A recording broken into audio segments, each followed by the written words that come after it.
What's going on, everybody? Happy Wednesday. Thanks for checking into our Traded Black podcast midweek. I'm your host, Shad Dales. How everybody's doing? Springtime, weather's getting a little bit nicer. Hope people are surviving, obviously, these market conditions right now.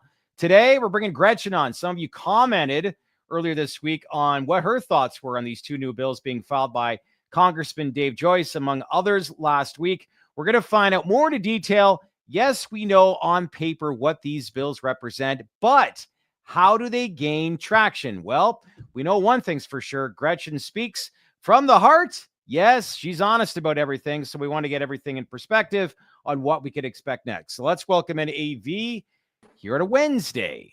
Good to see you. Look at you. Just jumped right in. Like, yeah, I had to close my door. My baby's crying. Dogs are barking. So I figured it was better to just close my office door. Oh, good. I like that. We should do that for every live stream. How you been? Good? You happy? Your Cats won last night? Game one? Good. Panthers beat the pants off of the Lightning last night. So they did. Consolation prize for the Heat getting smoked by the Cavaliers the night before. But I'll take it.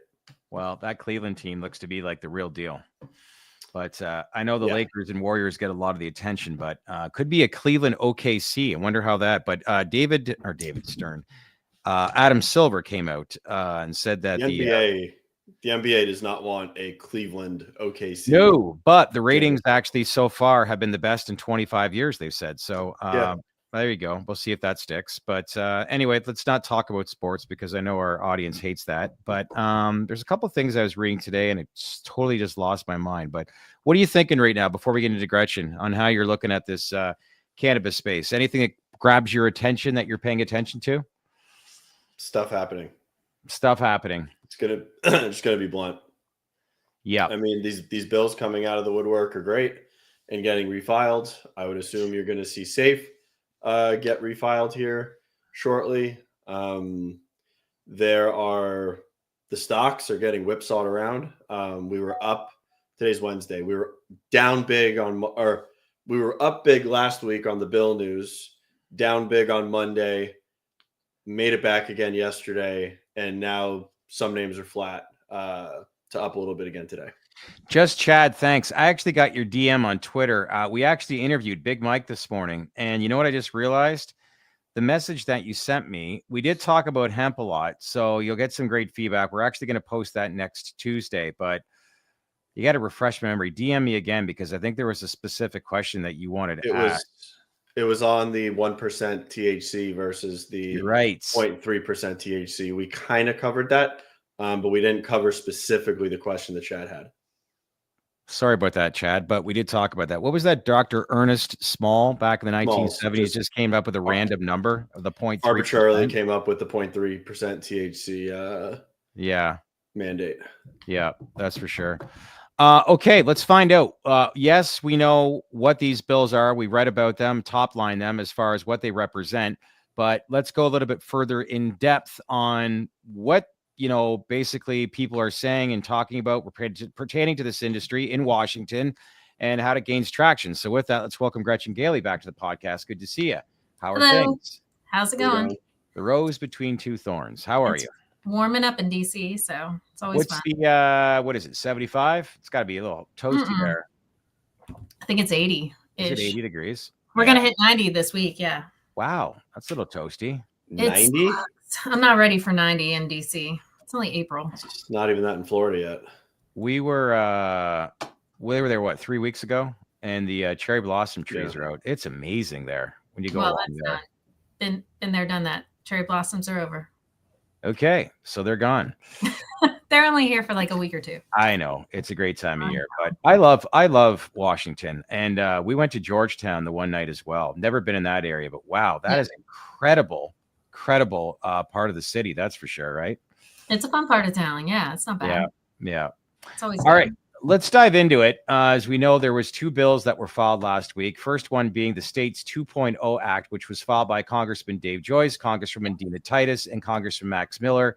And the other being the Prepare Act, which was filed by Hakeem Jeffries, which we all know is the House Minority Leader, and along with, again, Congressman Dave Joyce. So let's dive a little deeper into these bills and what they mean, and more importantly, how are they going to gain traction? So let's start first with the SAFE Act, and we all know what it represents. States. My apologies. I keep saying states. My apologies. No, you said safe. Did I say safe? Slip up. You said safe.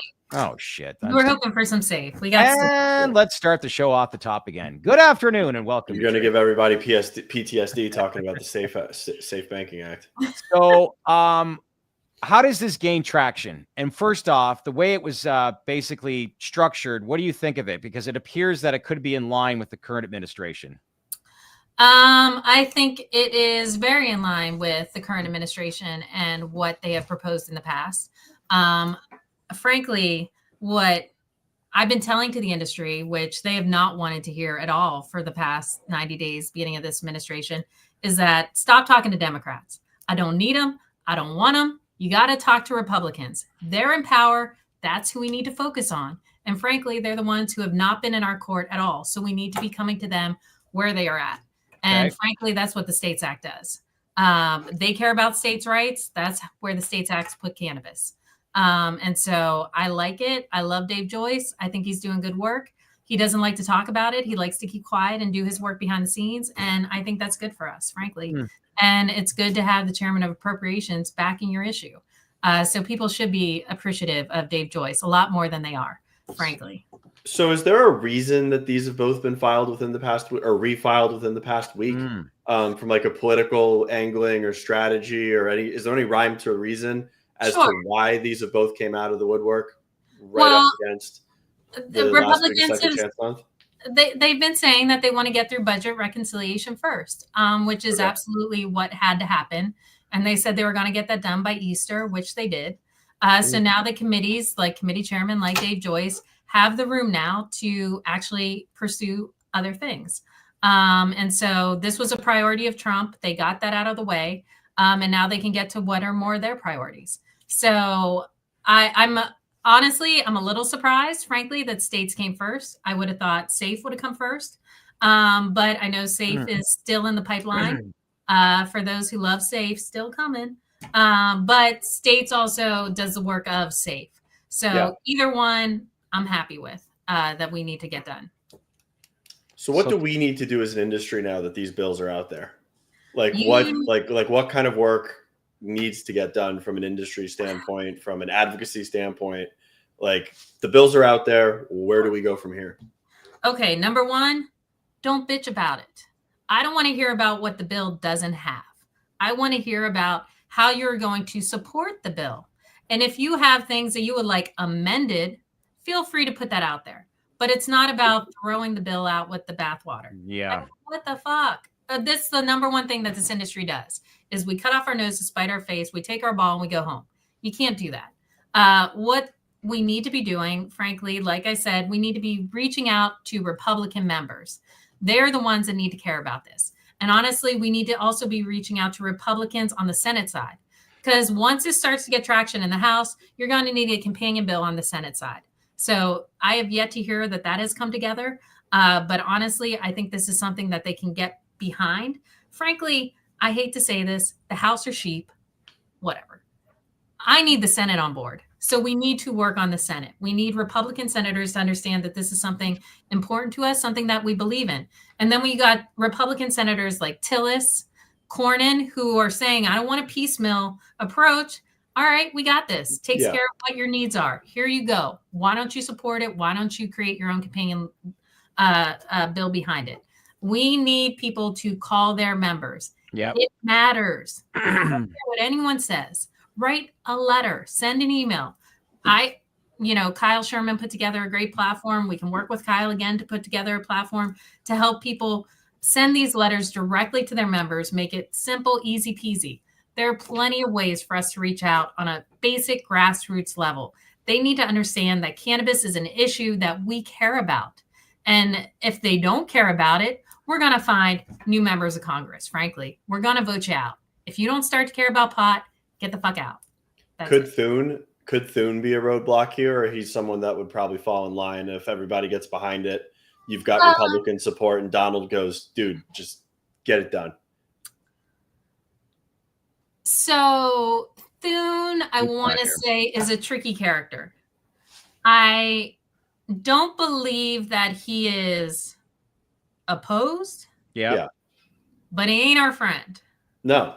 So I think it would be helpful to voice to him the needs of the industry, what it does to get rid of an illicit market, the jobs it creates. I think if you can talk to him in Republican talking points about why this is important, why it matters to his members, to the leadership side of the Senate, I think you can help move it along. Are Thune and Trump best friends? Absolutely not. So I don't even think you need to work the Trump angle with him. I think he needs to know that it's a winning issue for Republicans. And frankly, that we can bring along the votes, because he's not going to bring stuff unless he has 50 Republican votes. Right. I mean, last administration, you needed 10 Republicans to get on board. Now we need 50. So we really need to help them understand that, frankly, this industry is going down in flames until there is something done with the federal side. And that's where we need them to act. And So if they want everyone to go back to the illicit market, hot damn, let's do it. Shit's cheaper. Fuck it. So that's what they want. Do you look at this as a step forward? Clearly it is, when you're talking about, in a lot of ways, with this being refiled, in some ways it puts federal laws much more in line with state laws, which is badly needed because there's been so much disconnect involved in that. But clearly that's the way I look at it, right? Absolutely. I mean, that's been the problem with this industry from day one, is that federal and state law was not aligned. Right. It's not that 280E is just some little hiccup that, disrupts you when you're trying to file your taxes. It's a punitive law for a reason. It is meant to put you out of business, and it is very effectively doing its job in cannabis. So we need it to go away. States Act takes care of that. Frankly, the SAFE Act does not. Yes, rescheduling could help handle 280E. I don't have as much faith in rescheduling as perhaps others do, frankly. I would much rather see laws put in place by Congress to get things done. Time out, though. I think I could speak for the entire industry, where, we would take the States Act passing tomorrow over rescheduling any day of the week. But and I know on paper, there's no impact of rescheduling, pushing the envelope forward with regards to the States Act. But we have had conversations. People say, come talk to us again, as far as lobbying. Once this is rescheduled, we may look at cannabis in a different light. So I would think in some ways, indirectly, it could help the case on how people would look at this differently, including maybe some of these Republicans that you're thinking that need to be approached first and spoken to first on getting this eventually passed. No? In theory, however, if we wait for rescheduling to get Congress on board, I think we're all going to be out of business. And frankly, and yes, Jonathan Elliott, frankly is my favorite word. Frankly, because y'all don't understand this in this industry. If we do not get something done, if we do not get some type of federal legislation passed that gets us beyond the disparity between the federal and the state laws, we're going to go out of business. We have to make them understand the urgency behind what is happening in this industry. Yeah. Yes, I would love to say that rescheduling will help, but honestly, instead of frankly, no one is going to be compliant at Schedule 3. This industry cannot get compliant and not meet the FDA guidelines. And I hear you. And we're all going to be criminals again anyway. So why not work on something that actually is going to make a difference? And what states does, it deschedules in all the states that it's legal. It will leave it up to the other states about how they want to move forward with cannabis, which is what Republicans like. It does a number of other things.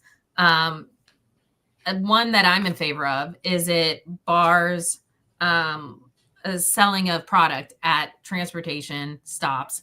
I mean, we're all bitching about gas station weed. I mean, what is the point? What is the need for it? There are a lot of things that I think we could benefit from the States Act from. Okay. I think you need common sense regs to get that done. Yeah. You think descheduling cannabis makes hemp obsolete? No, I don't, because I think you're going to have states where cannabis is still not legalized.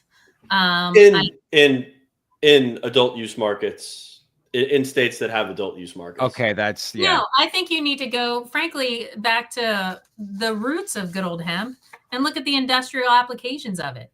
I think hemp is the answer to tariffs. I think it's the answer to farmers needing a crop. I think it's the answer to. It was designed for to be industrial. I don't think it's meant to be consumed the way that we're trying to consume it because we need a loophole to get high. Correct. I guess that question was far too blunt. One way, yeah. I love blunt. Does the descheduling of cannabis make intoxicating hemp products obsolete in the way that we are seeing them right now in the States? Because from my perspective, if you deschedule cannabis in an adult use market, you don't need hemp. Like there's no need for intoxicating hemp products unless someone really wants something like a Delta 8, which that market's out there, but it's not big enough to sustain a whole product or industry. Yeah, I don't care. Goodbye. So long. See you later. One plant, one set of rules. That's what we need to be operating on. I think the more that we bifurcate this industry, the worse we are. I think that Congress doesn't understand it. I don't think it helps our cause. They do not understand it. They don't get it whatsoever. And then you want to start talking about cannabinoids? They can't even spell cannabinoids. No. Yeah.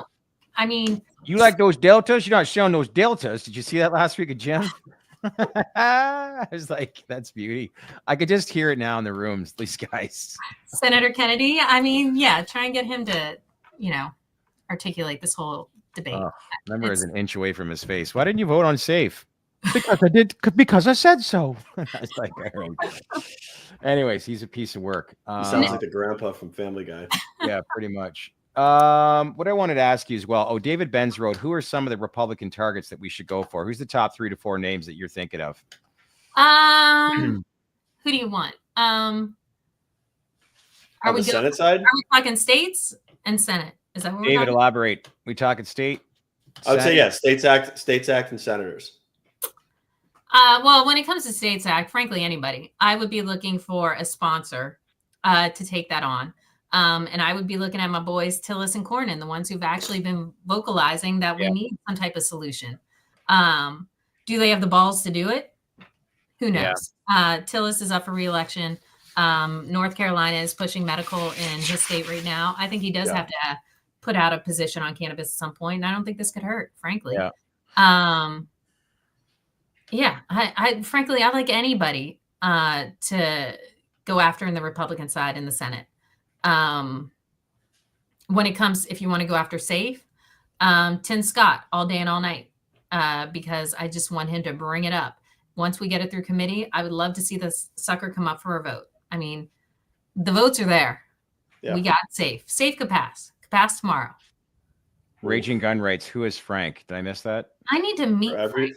Everybody listening. I don't know why everyone's so upset that I keep saying Frank. For everybody listening, Shad and I did not say that. Gretchen said that. What did I say? That SAFE could pass tomorrow? Yeah. It could. Hello, call the Senate Banking Committee. Hey, I like opinions. I like opinions. Hey, another thing that grabbed my attention with this States Act, keep saying that, States 2.0 Act being introduced. 280E tax exempt, but also interstate commerce. Yes. So question for both of you, because I know you were trying to walk me through this before we went live, Anthony, but let's say States Act got passed tomorrow. How does this all work? How would this be rolled out? Like, would every state opt in? Like, how do you see this kind of unfolding? Anthony, go ahead if you want to start. I don't think every state opts in. I mean, if Florida, let's say Florida goes adult use. Yep. And the States Act passes. Every MSO that's operating here would be dead if you could take all of if you could start taking cannabis from Colorado, California, and other jurisdictions and just shipping it into to Florida. They're growing it for cheaper. They're growing it outdoors. They're growing it for it would ruin the industry. But am I a fan of that? Yes. I mean, I think we should have interstate commerce, bring the walls down. Companies, if they can compete, they can compete. If not, then let them go out of business and let the cream rise to the top. They're way too coddled and they're way too insulated with these limited license markets and the anti-competitive nature of the way that we've actually built the industry. So I would like to see interstate commerce come online and just dog eat dog. Whoever survives, survives. And the consumer is going to win because then you're going to get high quality at low price. And we're finally going to have an equilibrium, a stabilization event for the industry. Right. And there's not going to be any more, price compression. Prices are falling off a cliff. No, the price is the price. this is now what the price of cannabis is going to be. There's no more theatrics or coddling of these companies where you just see these massive pricing curves in these markets. Glasshouse would be a huge beneficiary. Yeah, good point, Jason. We reached actually out to Kyle and his team, so waiting to hear back from them. But yeah, I'll keep you posted on how that all develops. But yeah, Oregon, Michigan, they'd flood the market 100%. But that's fine. There's no other. I couldn't name another industry on earth that has that much protection around it for the operators that are there. Jake Westington writes, I don't think they want interstate commerce. They want local grows for the jobs, in my opinion. Fair enough. And that's a fair point. That's fair. There's been billions of dollars invested into these markets and CapEx. These markets are going to be protected.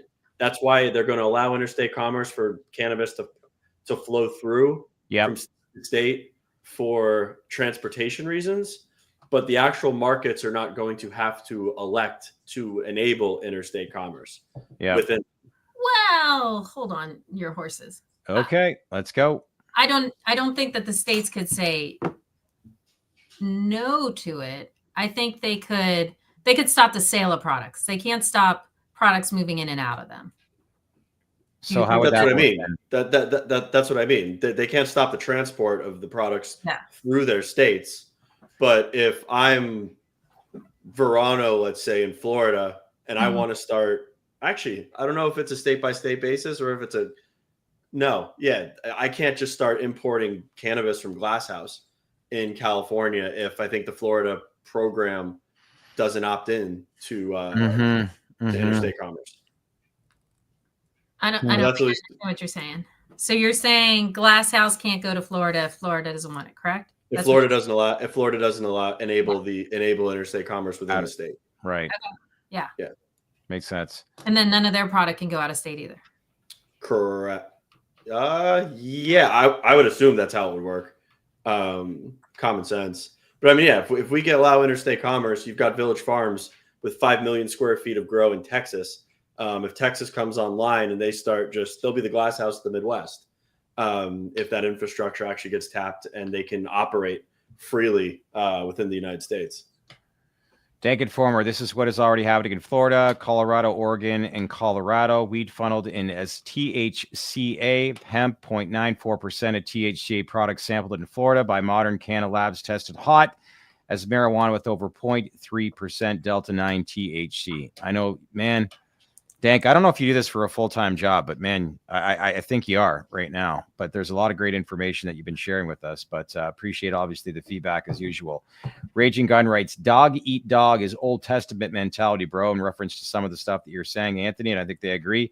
AV, quote, if he dies, he dies. Trivia question. What's that quote from? What movie? I don't know. Come on, you guys. If he dies, he dies. Is the movie older than me? The movie is older than you. Well, there you go. I have no idea. But it's a beauty. And I know everybody out there, let's get the comments going. I'm not going to answer. Wait, is it Tombstone? Yvonne Drago, Rocky IV. Oh, got it. Looks down at Carl Weathers, Apollo. Yeah. He dies. Oh, yeah. So 1985, I think that movie was, if I'm correct. Let me know in the comments. Let me know in the comments section, people. Is it 85? But yeah, you heard some great stories behind the scenes as that filming of that. But the girl, the Russian wife in that movie, was actually married to Stallone, and him and Dolph, whatever his name is, did not get along whatsoever filming that movie. Okay, next up is the Prepare Act, which was also filed, and this represents a bill designed for the full federal government to start preparing, I should say, for full legalization in the event that happens. I think I understand what this means, but what are the necessary steps when we talk about, preparing for full legalization with this bill, Gretchen? This would tell the federal government that they have to come up with a regulatory framework for cannabis. That cannabis is coming along. Let's make up some rules now. It would establish a commission of various stakeholders and folks from the industry to come up with the rules that Congress would need to put in place. And they would have to do that within a year, pretty much. Oh, okay. Because I was going to say, we're still waiting on on regulations from the FDA on CBD, for God's sakes. They're the government's not very good on that. Putting them in a box within a year at least would put the clamps on them to get something done. Right. Thank you very much, by the way, Cole Memo. It's very generous of you to provide that. Thank you. But anyways, sorry, go on, Gretchen. What else? That's pretty much it in a nutshell. It tells them they got to make up rules in a year. That's what the Preparers Act does. So what comes to mind if you're in that position when you talk about some of the rules that they need to start creating? Like what would that be? There's a ton of rules. Rules on contaminants, various things that would go into cannabis. Rules for the FDA. Yep. We look at tax rules. Who's going to be the law enforcement arm behind things? It would look at traffic laws, basically about can we come up with ways to monitor for consumption when it comes to DUIs and things other than the basic road tests that they've come up with so far. Right. So on paper, to me, it sounds like this is badly needed because let's say in the event we got descheduling announced tomorrow, we're not prepared for it, but this is obviously something that needs to be implemented. So before any decision is made, I would think this is a bill that needs to get passed in the event descheduling ever gets brought up, entertained for that matter being passed. Am I reading that correctly? Sure. I mean, like if you look at any state that has come up for legalization, sure, they legalize, but then it takes them a year to 2 years to come up with the regs for people to actually get on board and apply for licenses and to say how it's taxed. This is just saying, hey, feds, this is coming. Y'all need to start preparing for this now instead of on, hey, we legalized. Oh, shit. Now what do we do? And then you have 2 years of running rampant. There you got the New York market and, guys opening shops everywhere left and right. So this would, in theory, prepare the country to deal with it. Makes sense. Yeah, and as far as Cole Memo was going, I'm not sure how the Commerce Clause would kind of play in here with Interstate, because I know it was Ashcroft versus Reich, I think. They ruled, and that the Congress can still deem cannabis illegal, even if it's deemed legal for medical purposes in the state. I think there's a lot of just ambiguity around the Commerce Clause and how it would actually have ramifications on cannabis currently. All right. What else do we want to talk about? Did we do anything exciting over the last weekend, 420, either one of you? No, I haven't smoked since the baby was born, so I didn't participate. Interesting. I think there's anything else. Ate a lot of ham. What else did I want to bring up here today? Hey, you know what? Open forum, people. Is there any questions that you want to ask Anthony or Gretchen? Feel free to fire away. Well, excise tax in Canada needs to go. That's why a lot of the flour is being exported to the EU. Wrong fight. Don't go dying on me. Weldon Angelos is at the White House today, according to Tom Angel. That's interesting. See how that transpired. Tom reported that? Yeah. Oh, you know what also I wanted to bring up too was what is it called? No Irish, no edibles. I've been THC free for the last 90 days. So next week is what's called Unity Week. Yes. Do you want to explain what this is? Because it sounds like there's a number of advocacy groups on behalf of the industry that will be in Washington. So are you speaking to these people, and what are you saying to them as far in the right messaging? Like, let's have a practical approach, I would think. Yes. Yes. I have been talking to him. Unity Week was actually an initiative that was started by Last Prisoner Project a couple of years ago.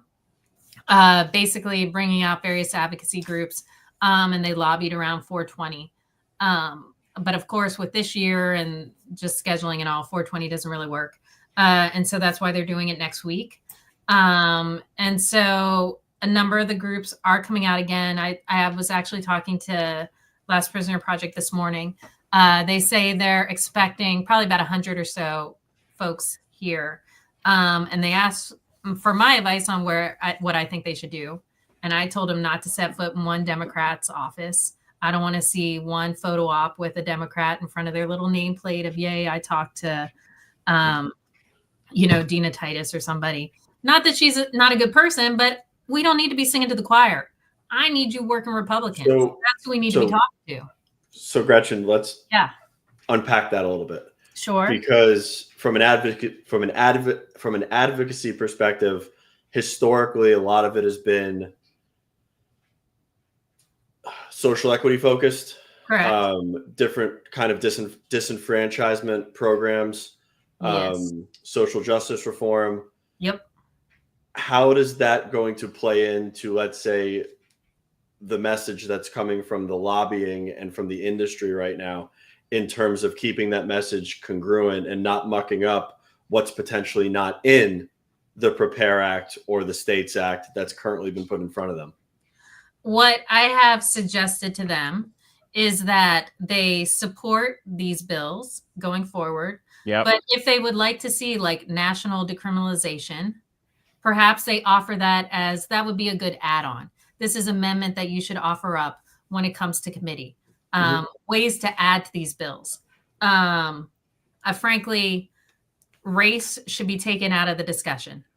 100%. Telling Republican offices that people should not be going to jail for cannabis, non-starter. They don't care. They're not going to listen to it. Not an issue. But do they believe it at this point? Huh? That most of them believe it. Most of them buy into that notion at this point. What we need to be saying is that nobody should be going to jail. This should not be about Black and brown people are disproportionately hurt by the war on drugs. Exactly. It should just be 0 people should go to jail. You can't make it about race anymore. Social equity, it can't be a golden ticket to move ahead in this industry. You need to be arguing for free markets. And frankly, free markets help social equity applicants. You want to be arguing for low barriers to entry if you want to help minority applicants.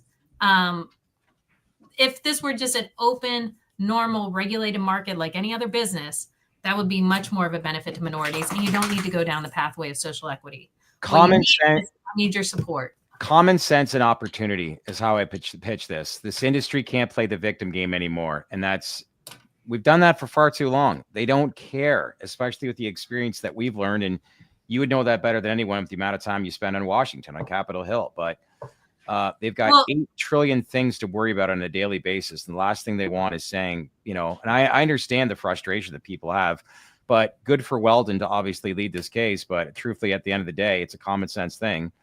People should not be in jail for the possession that they have. They should not be going to jail for being convicted of a small possession of cannabis.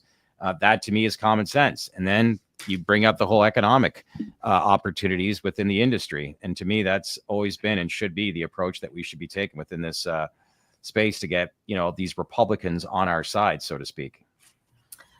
100%. And truly, we need to be advocating for common sense solutions. Yep.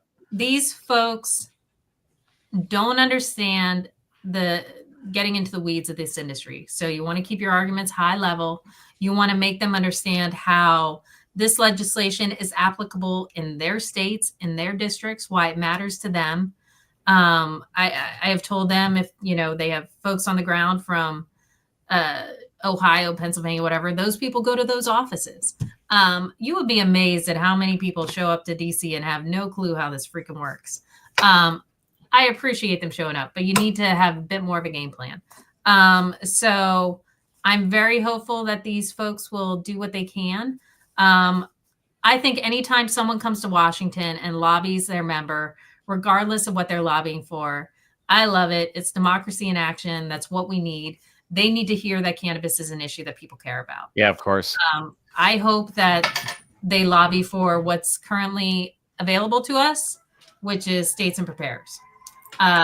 It doesn't mean that you don't talk about SAFE. It doesn't mean that you can't mention rescheduling or this or that. But frankly, Congress can't do shit about rescheduling. They can't push the DA to move along with that whole process or fix any of that. So to me, it's don't waste their time. Yep.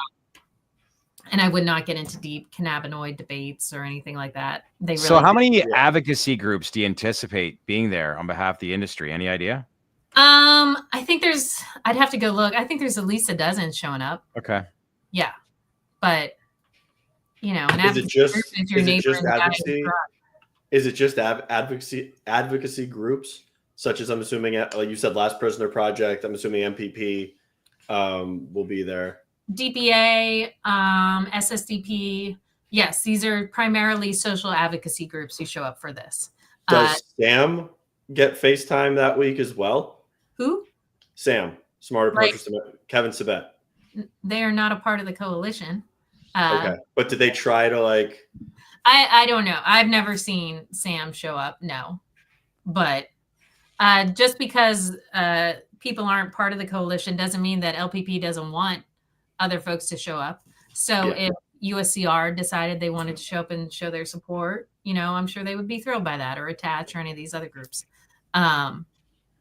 I know that they have been pushing hard for folks, and they've actually gotten a lot of pushback because of the current administration and the right-leaning tendencies of Congress, that people are just like, F it, they don't care. So Call memo, I like that. It's not Sam, it could be Scam. All right. Sorbet. We got a lot of different last names. Kevin Sorbet. What was the other one that Guap always says? Sabe. Raging Gun writes, I just want to go to McDonald's and order cheeseburgers and CBD infused fries. You know who also probably would like CBD infused fries? Arns, you want to bring this up right now? This is an event that took place. I think this was in New York over the weekend during 420. But check out this. Anthony brought this up, actually. This is in Manhattan, New York. That's intense. Look at these guys. So if you're an advocacy group next week heading up to Washington, this is probably not the approach you want to take. Am I understanding that correctly? People need to remember, when they're in Washington, like 60% of this town is federal land. So you can get arrested and charged with a federal crime, consuming cannabis. I would not. They can get arrested where they're doing that right there. Right. But I'm saying it's not a federal crime. Oh, I see. Yeah. You're right. So in DC, it's a little tougher. No, I am not a big fan of smokeouts. I hate when everyone decides we're going to light up at 420 in the middle of like the president's speech or something. I think it's ridiculous. And frankly, our protests suck because everyone's passed out 10 minutes into them. So hold off on celebrating until afterwards. It's always my I mean, that clip is literally all Kevin Sabet needs to just go from office to office and be like, you can bring it down. This is what cannabis legalization looks like. Mm-hmm. Here you go. Yeah. It's ridiculous. Yeah. It's not a good look. I don't like walking around with 45-foot long joints. I don't like the guys with the little Smurf hats. That shit just annoys me. Dank Informer writes, not much difference than frat boys doing keg stands. But stands are legal. Alcohol's legal. Alcohol's not fighting for legitimacy. It's not in a public park either. But looks like Super Mario was having a super time in that little crowd of people. All right, that pretty much wraps up for today, but great feedback. And I like the idea and approach that, yes, 2 bills were filed, but understanding what it's going to take to gain some momentum. But more importantly, what I gather here today is that you like the way this is all structured and what they represent, and this aligns with the current administration, which is the most important takeaway, correct? Yes, I think that's very important, that we are moving forward with legislation that could actually move through the House or the Senate. I mean, we don't want to come up with stuff that's just going to get thrown out immediately. So I hope it goes somewhere. I appreciate Hakeem Jeffries being, on the piece on preparers. I think that's an important voice to have doing this. Way better than Cory Booker. When States First was introduced by good old Nancy Mace a couple years ago, she didn't generate one other co-sponsor other than the 4 guys she had the first day she did it. Man, she's going through some heat right now. Ooh, any reason why you think she's been radio silent on the issue? Because she's going to run for governor in South Carolina. Got it. Is that why she's going on all these crazy bathroom breaks? Mace is a woman unto herself. I don't agree with everything that she does. It's just an interesting strategy. If from an optics standpoint, if she can't be vocal about cannabis due to running for governor, you would think that her behavior on the trans side would still alienate a bunch of people, even though it is South Carolina. Just the extreme extent that she's taking that argument, to me, that would rub people the wrong way on a statewide scale, regardless. I don't think her goal is getting votes with this antics. I think it's getting funding is what she's looking for. Oh, got it. That makes sense. That does make sense. That makes sense. Man, comments are flowing in here today. That's for sure. CBD infused McDonald's fries is the argument that I'd get an executive order within the week. Trump loves McDonald's. That's true. He does love McDonald's.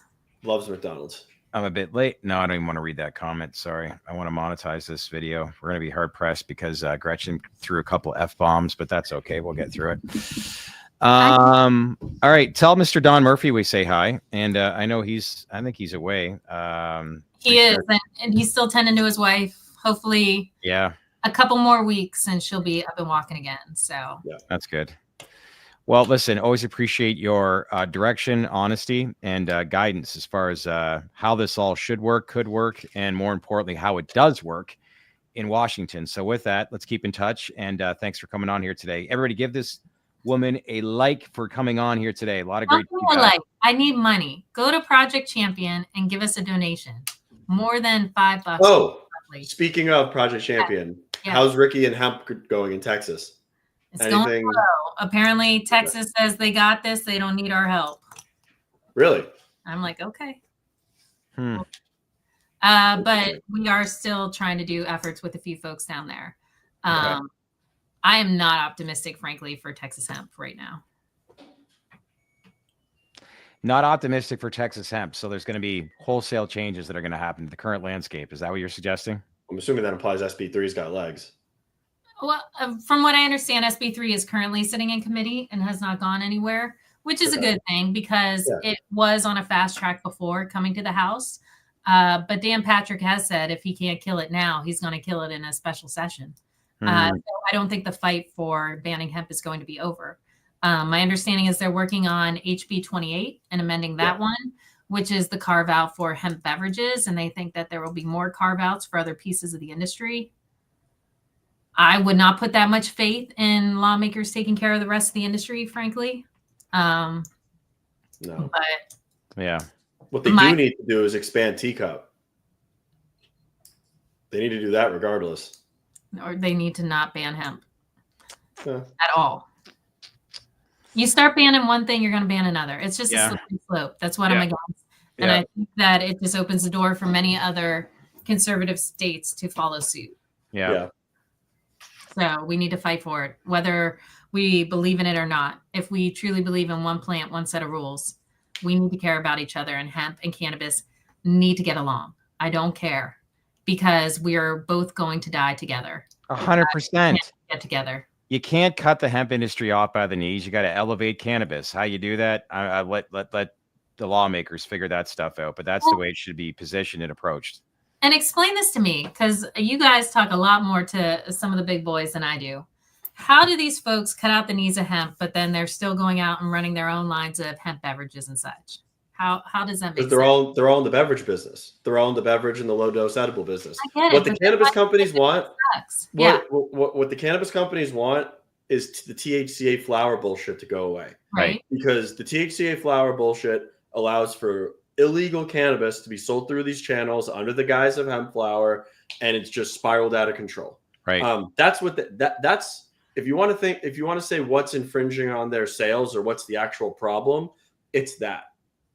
You look at True Leaf, you look at Curaleaf, you look at any of the big boys, they've got low dose gummies and low dose beverages. They fundamentally believe in those products.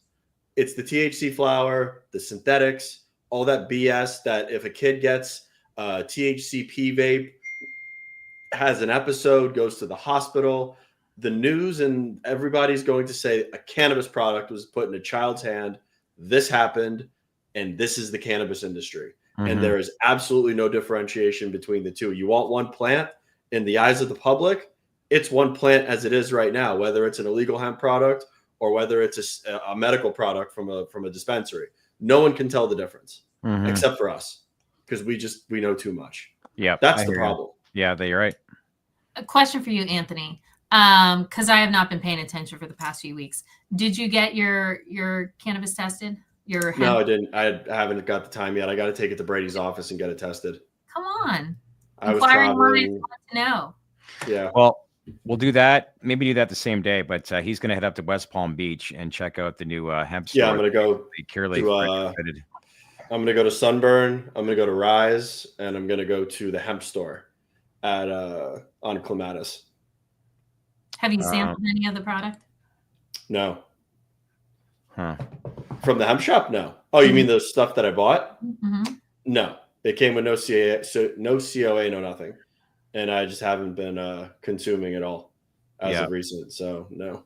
Irish, good to see you. You're right. Dank has the info. By the way, today's podcast is presented by AdvisorShares ETF PSIL, which is the ETF home to some of the biggest psychedelic companies and an industry we should not sleep on, especially with RFK heading the HHS and potential research that this current administration might dedicate towards the psychedelic space. So make sure to scan that QR code, become a daily baked-in newsletter subscriber, and click on the banner ad right towards the top. It gives you all the information redirected to AdvisorShares ETF PSIL, which trades in the New York Stock Exchange ARCA under the ticker symbol PSIL. PSIL. Thank you, Guap. Appreciate it.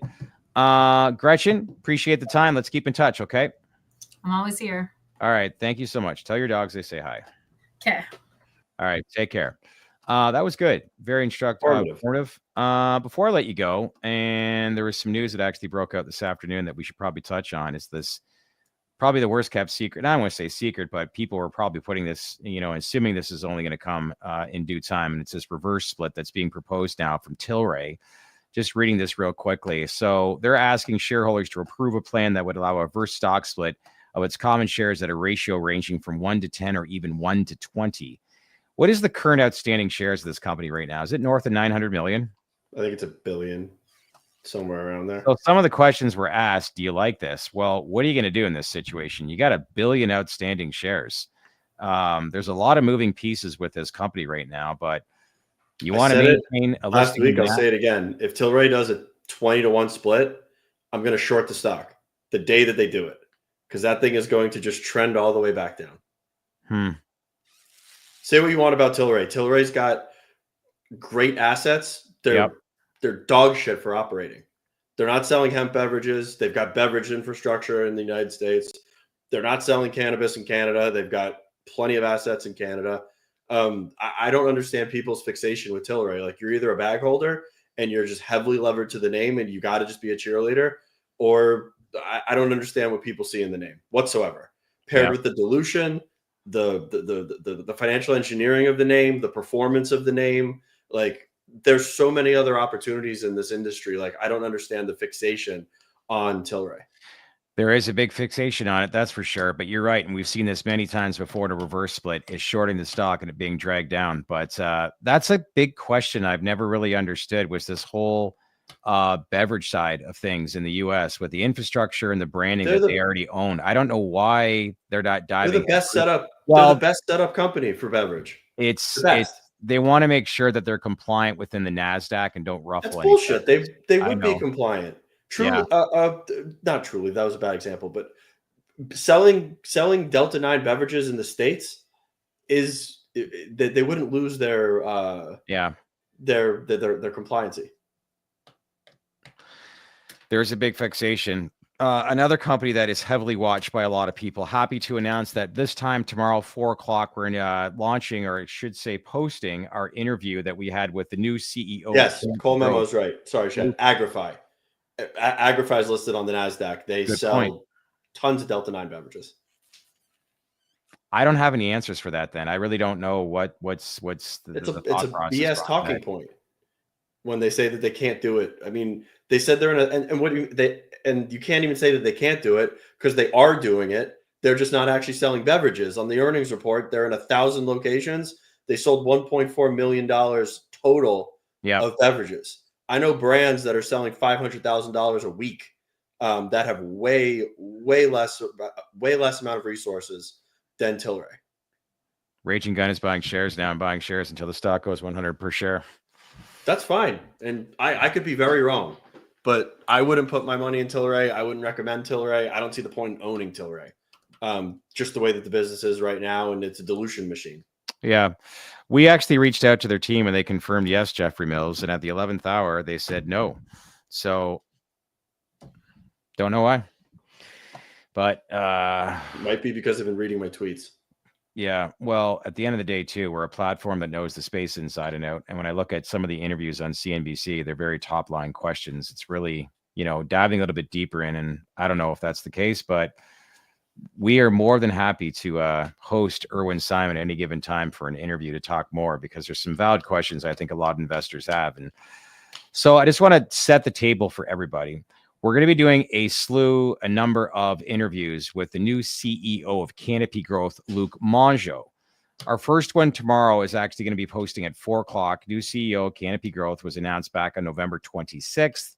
I think he went into office, back in January. So he's been on the job for about 3 months. But the whole idea was for us to really understand. Yes, we understand a little of his background, what his skill sets are, execution being one of them, working at a number of CPG industries and companies, I should say. What else? We always talked about, or we asked, what's some of the first things that he felt like he needs to clean up once he was named CEO. He was a board member probably before being CEO. Yeah.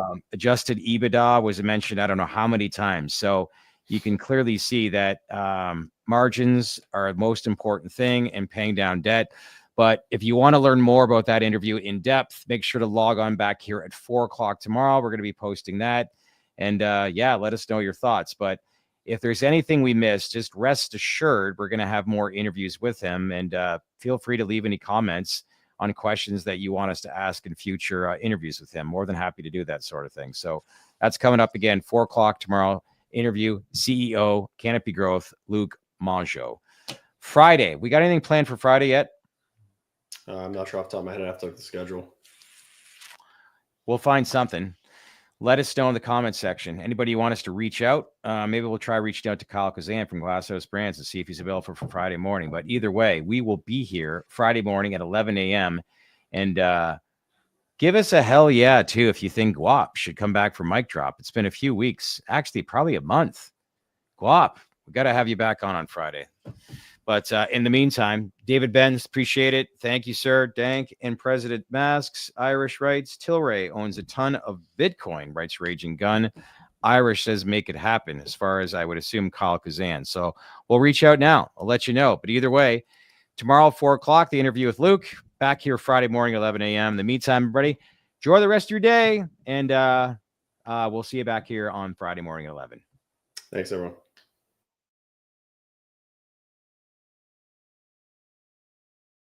Now, that was a good one. What'd you guys all think? Did you like what we had to say here today? Do you agree, disagree with what we're saying? Love to get your feedback. As usual, leave comments below. Trade to Black is growing, and we wouldn't have done it without you. So if you haven't done so, please subscribe to our YouTube channel. You can also check us out on Apple and Spotify for the audio version. And as usual, leave lots of comments. We, as I said, love to hear back from you. Thanks again, everybody, for watching.